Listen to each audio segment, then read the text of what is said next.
For 11 years, Bellmoor believed 16-year-old Mira Hale vanished along the Northern Forest Road. They were wrong. At 12:47 a.m. on December 15th, a volunteer search team moving along the Northern Slope Road discovered a bicycle partially buried beneath fresh snow. The road was isolated, surrounded by pine forest on both sides, nearly 2 kilometers from the nearest occupied house. At first, the volunteers assumed the bicycle had simply been abandoned during the storm. But as they approached, one detail immediately unsettled them. One volunteer later claimed the bicycle's front wheel still appeared to be moving slightly when they first approached it through the snowfall. Less than 5 hours earlier, 16-year-old Mira Hale had left her evening tuition classes and started a walk home through the upper district of Bellmoor, a quiet mountain town known for its steep stairways, heavy winters, and long periods of silence after dark. She never arrived home. Bellmoor was the kind of town where people noticed unusual things quickly. Most residents had lived there for decades. Houses stood close together along narrow stone staircases covered in snow during winter months. Tall pine trees surrounded nearly every road, and after sunset, much of the town became unnervingly quiet. Mira lived there with her parents and her twin sister, Elena. According to friends and teachers, the sisters had always been close. But during the weeks leading up to Mira's disappearance, Elena later admitted her sister had become increasingly withdrawn. She had started locking her bedroom door at night, avoiding certain roads, and checking behind herself while walking home from school. According to Elena, Mira had also become strangely curious about parts of Bellmoor she previously ignored, especially the abandoned municipal heating facility in the Northern District. At the time, Elena assumed it was harmless curiosity triggered by local rumors surrounding the building. Years later, the memory began feeling very different. At the time, nobody thought much of Mira's behavior, until she vanished. Investigators later reconstructed Mira's final known movements. At approximately 7:40 p.m., she left her tuition classes near the Eastern District. A shop owner claimed he saw her 10 minutes later purchasing hot tea near the lower staircase road. At 8:04 p.m., Mira's mother attempted to call her phone. The call went unanswered. At 8:09 p.m., phone records placed a device somewhere within Bellmoor's Northern District. Then, at exactly 8:13 p.m., the phone was switched off permanently. It would never reconnect to another network again. Initially, police believed the teenager may have left voluntarily. But that theory began collapsing almost immediately. Mira's bicycle had been discovered abandoned in the snow. One glove still hung from the handlebars. There were no visible signs of a struggle.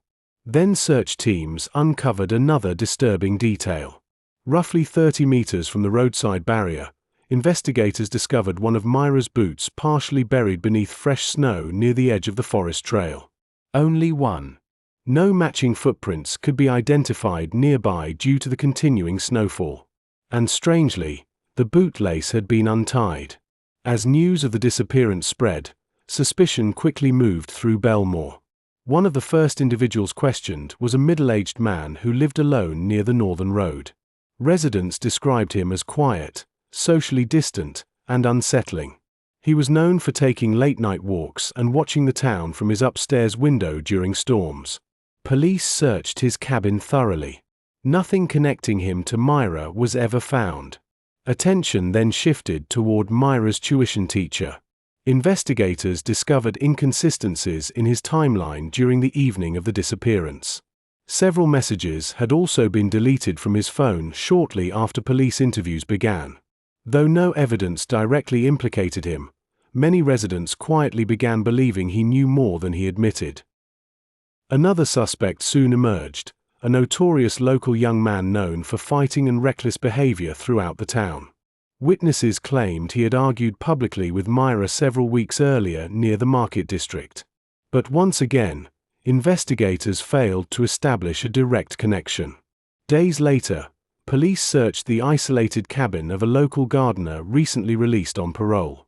Rumors spread rapidly after officers were seen entering his property late at night. But the search produced nothing of significance.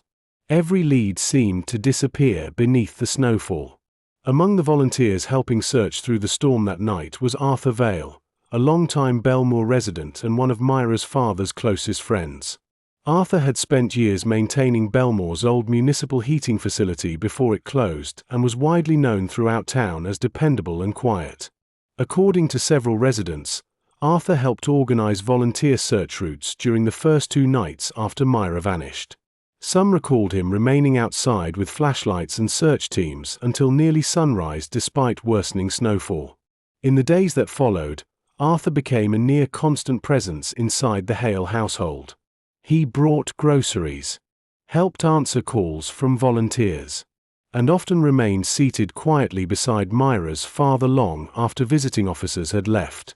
According to Elena, Arthur was one of the few people her father continued speaking to during the early weeks of the investigation. As months passed and Myra's father slowly withdrew from the world around him, neighbors regularly saw Arthur visiting the home late into the evening. Sometimes the 2 men sat silently together on the back porch overlooking the snow-covered stairways behind the house, neither speaking very much. According to residents nearby, Arthur rarely missed a visit. Nearly 6 days after Myra vanished, workers cleaning a drainage canal behind Market Street recovered her school bag. The discovery raised even more questions. Despite days of snow and freezing conditions, the books inside the bag remained almost completely dry. Myra's phone was missing, and according to Elena, several pages near the middle of one notebook appeared to have been removed sometime before the bag was abandoned. Investigators initially dismissed the detail as insignificant, but Elena insisted Myra rarely damaged or removed pages from her notebooks, especially not from the journal she carried daily during her final months. Elena also noticed something investigators had overlooked immediately. Myra's small metal keychain, attached to the zipper since childhood, was gone. It was a tiny detail, but for Elena, it mattered, because Myra never removed it. As winter deepened, Bellmoor slowly changed. Volunteers stopped searching daily. News coverage faded. Roads reopened. But inside the Hale household, time appeared frozen. Elena reportedly began sleeping inside her sister's room. Their mother left the porch light on every night for nearly a year. And according to relatives, Myra's father stopped speaking almost entirely during the months that followed. Then investigators uncovered one final unsettling detail. Hidden inside Myra's remaining school notebook was a sentence written several days before her disappearance. It read, "I think someone followed me again." The investigation into Mira Hale's disappearance continues in episode 2.